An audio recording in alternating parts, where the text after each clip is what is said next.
এক দেশে এক রাজকন্যা ছিল। রাজকন্যাটি ছিল প্রচুর সুন্দরী। আশেপাশের সব রাজ্যের সমস্ত রাজপুত্ররা তাকে বিয়ে করার জন্য পাগল ছিল, কিন্তু সমস্যা একটাই, রাজকন্যা বিয়ে করতে চাইতো না। এই নিয়ে রাজা আর রানী খুব টেনশনে ছিল। রাজকন্যাকে অনেক বোঝানোর পর অবশেষে সে বিয়েতে রাজি হলো, কিন্তু বলল আমার একটা শর্ত আছে। আমি যে ছেলেকে পছন্দ করব তাকে আমি একটা পরীক্ষা দেব। পরীক্ষাটি হলো সে 3 দিন 3 রাত একটানা ঘুমাইতে পারবে না। সে যদি এই পরীক্ষায় পাশ করে তাহলে তাকে আমি বিয়ে করব, আর যদি ফেল করে তাহলে তাকে আমি কঠোর থেকে কঠোরতম শাস্তি দেব। তারপর রাজা মেয়ের কথা মতো পুরো রাজ্যে ভেড়া পিটিয়ে দিলেন। তারপরের দিন রাজসভায় অনেক ছেলে এসে উপস্থিত হলো।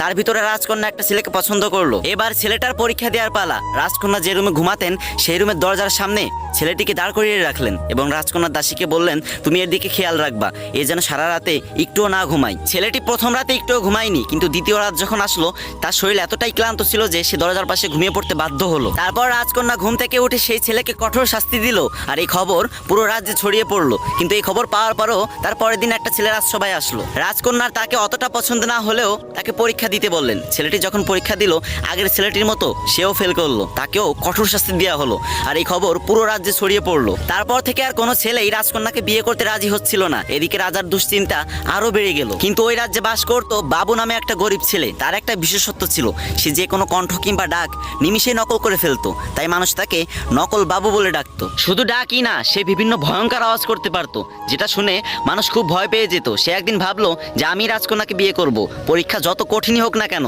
আমাকে পাশ করতেই হবে। পরের দিন বাবু সবাই গিয়ে রাজকন্যাকে বিয়ের প্রস্তাব দিল। সবাই দেখে তো অবাক হয়ে গেল, কারণ বাবু ছিল প্রচুর কালো। কালো বাবুকে দেখে তো রাজকন্যার আগেতে ফুলতে লাগলো, আর মনে মনে ভাবতে লাগলো একে এখন কিছু করা যাবে না, পরীক্ষার ফাঁদে ফেলে একে অনেক শাস্তি দিতে হবে। পরীক্ষা শুরু হলো, রাজকন্যা ঘুমিয়ে আছে, এদিকে বাবু তার দরজার সামনে দাঁড়িয়ে আছে। অনেক রাত যখন হয়ে গেল হঠাৎ করে বাবু একটা ভয়ঙ্কর আওয়াজ করে উঠলো। তখন রাজকন্যা আচমকা ঘুম থেকে উঠে গেল, আর চারিদিকে কাউকে দেখতে না পেয়ে বাবুকে জিজ্ঞাসা করলো, আচ্ছা এই ভয়ঙ্কর আওয়াজটা কিসের? তখন বাবু খুব ঠান্ডা মাথায় উত্তর দিল, দুষ্টু ভূতের। তখন রাজকন্যা বাবুকে ভয়ে ভয়ে প্রশ্ন করলো, আচ্ছা দুষ্টু ভূত এখানে কি চাই? তখন বাবু উত্তর দিল, দুষ্টু ভূত সুন্দরী অবিবাহিতা মেয়েদেরকে রক্ত চুষে চুষে খায়, পরে তাকে হত্যা করে।